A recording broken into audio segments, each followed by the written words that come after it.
From a very early age, I also kind of realized that you don't get rich by investing. You get rich by increasing your income. Investing is fine because it keeps the value of your money. But if you have no money to invest, then investing doesn't work.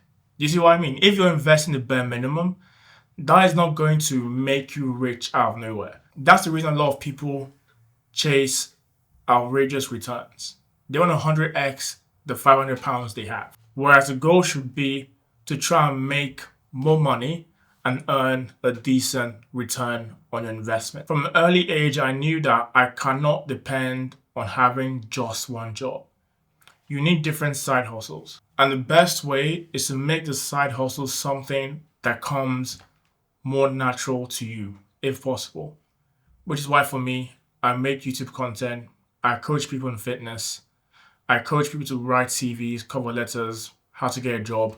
I'm doing stuff that is within my comfort zone and I don't have to necessarily get retrained for. But it could be a situation where the skills you have, no one cares about, which is very possible. At that point, you have to get retrained and find skills people value.